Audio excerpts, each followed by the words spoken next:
শরীফ উসমান হাদির সঙ্গে হয়তো আমার মতো অনেকেরই সরাসরি সাক্ষাতের সুযোগ হয়ে ওঠেনি, কিন্তু মনে হয় অনেক দিনের পরিচিত আপনজন।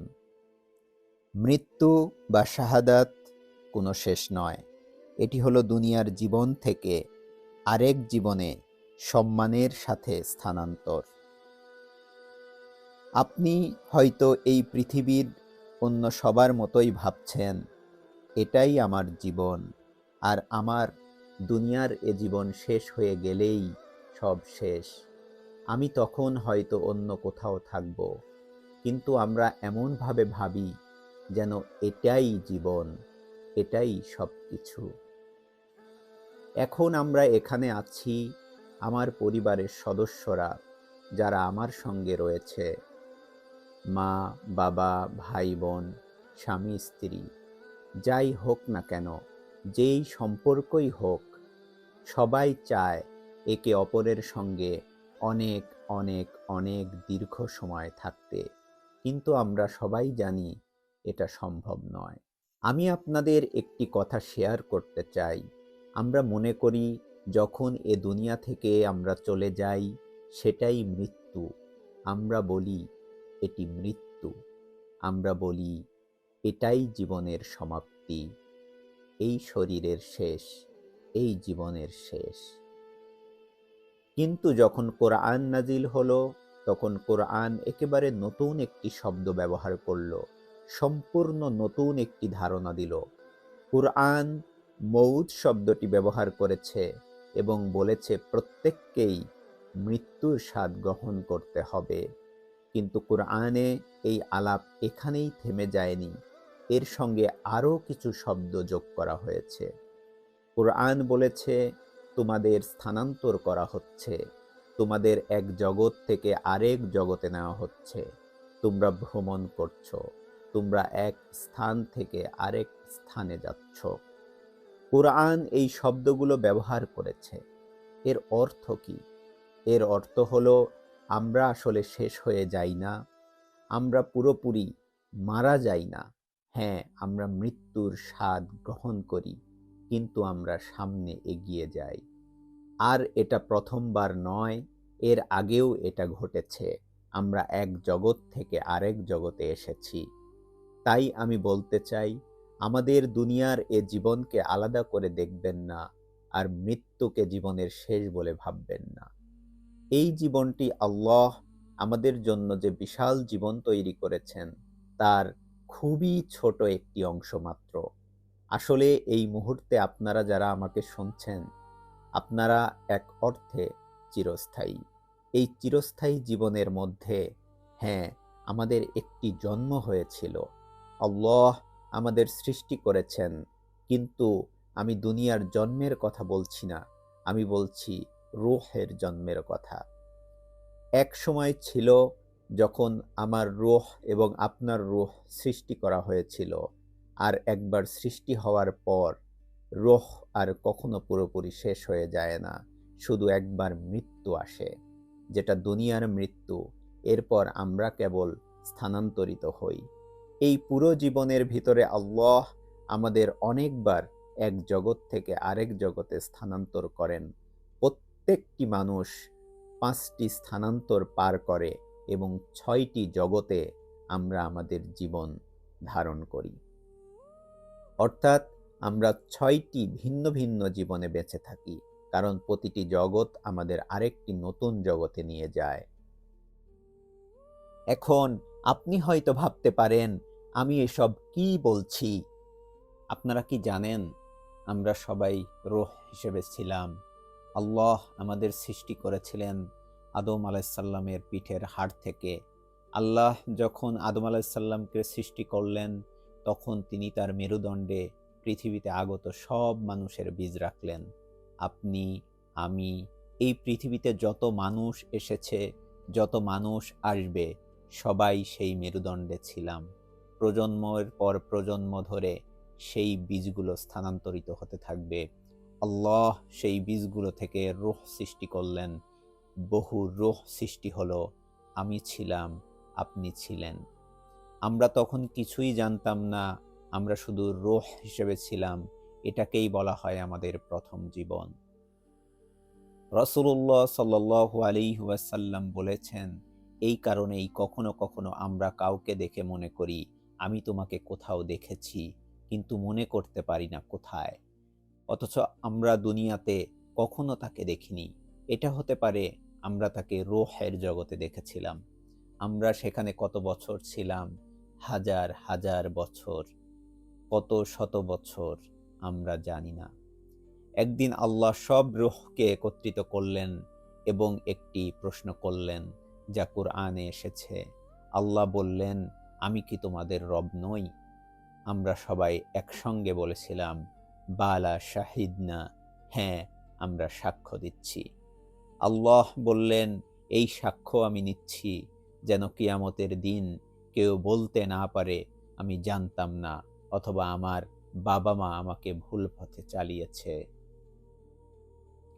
এরপর আল্লাহ সুবহানাহু ওয়া তাআলা আদম ও হাওয়াকে দুনিয়ায় পাঠালেন।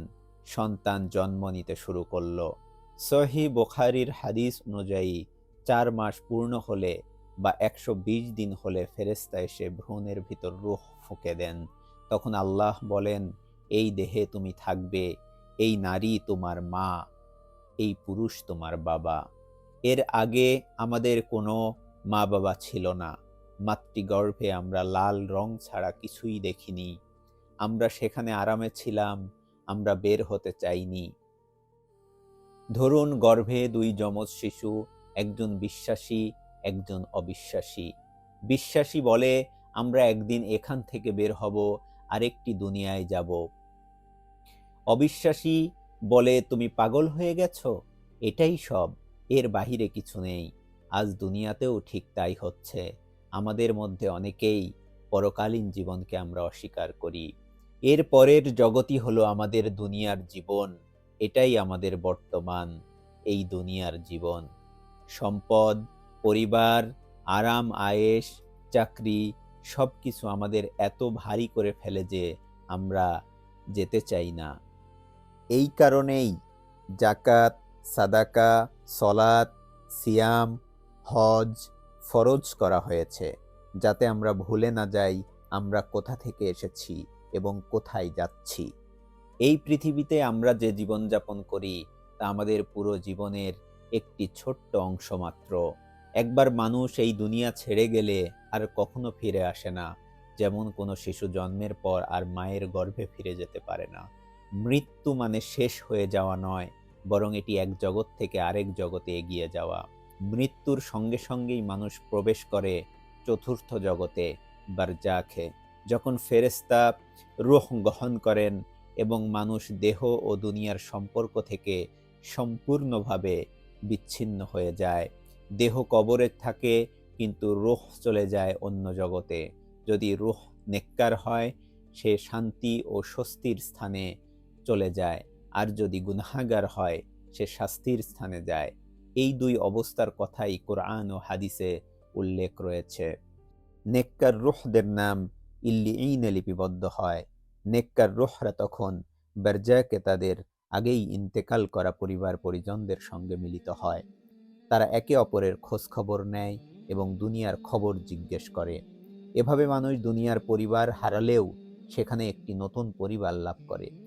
অন্যদিকে গুনাহগার রূহদের নাম সিজ্জিনে লিপিবদ্ধ হয়, যেখানে কোনো আপনজন বা সান্ত্বনা নেই। এটাই হবে তাদের জন্য সবচেয়ে ভয়াবহ বিষয়। বারজাকে নেককার রূহরা স্বস্তিতে থাকে এবং দুনিয়া থেকে আগত প্রিয়জনদের জন্য অপেক্ষা করে। তারা আল্লাহর কাছে দোয়া করে যেন তাদের পরিবারও নিরাপদে সেখানে পৌঁছাতে পারে। এই কারণেই আল্লাহর ইচ্ছায় মানুষ কখনো কখনো স্বপ্নে মৃত আত্মীয়দের দেখতে পায়। কোরআনে বলা হয়েছে, আল্লাহ সুবহানাহু ওয়া তাআলা মৃত্যুর সময় রূহ কবজ করেন এবং ঘুমের সময়ও সাময়িকভাবে রূহ গ্রহণ করেন, তারপর আবার ফিরিয়ে দেন। বারজাখ যে একটি বাস্তব জগৎ, তার প্রমাণ ইতিহাসে বহু পাওয়া গিয়েছে।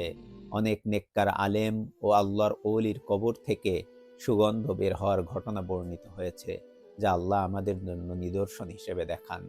ভালো রূহরা বারজাখ ছাড়তে চায় না, যেমন আমরা দুনিয়া বা মায়ের গর্ভ ছাড়তে চাই না।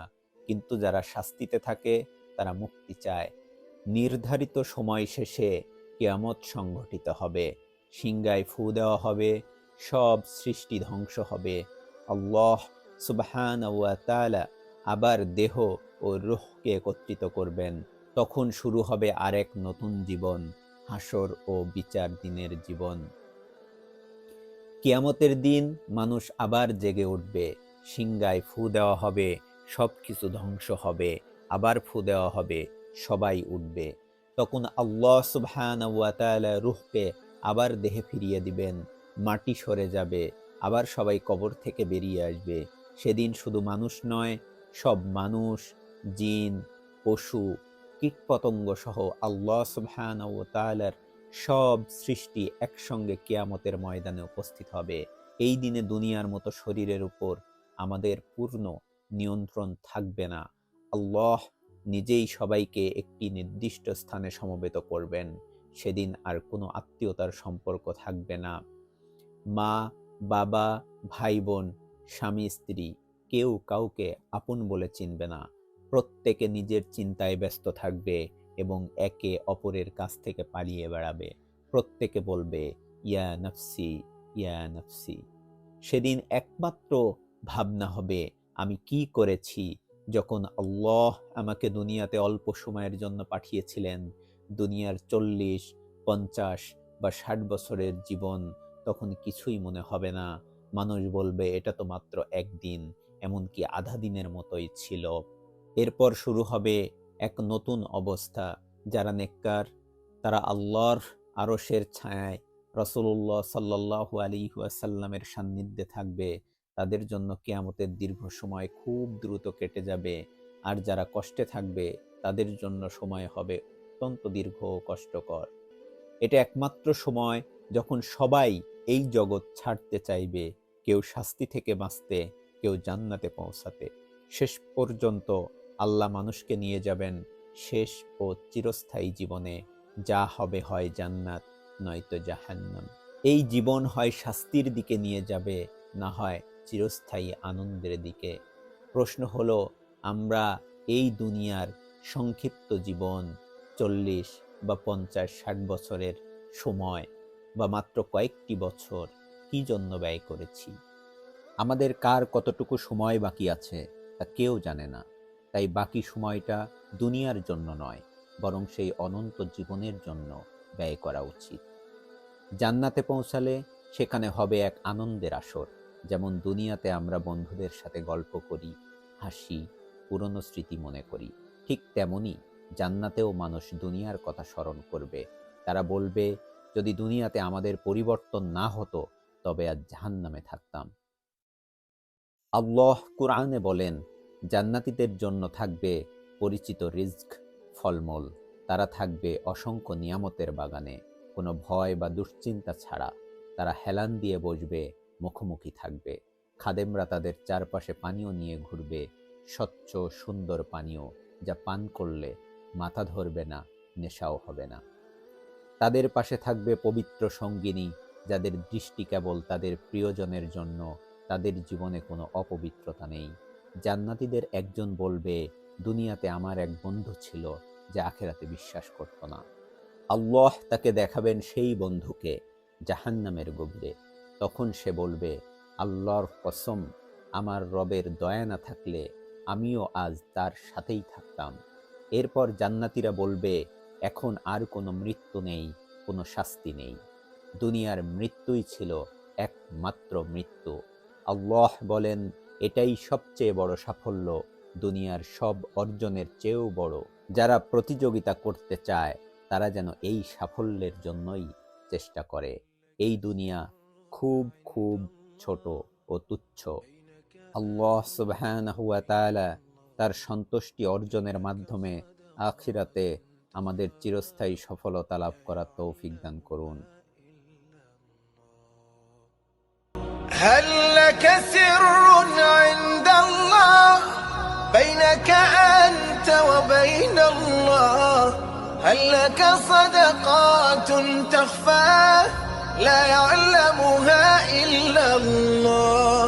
قصص لا تكشف إلا بكتابك حين ترى الله.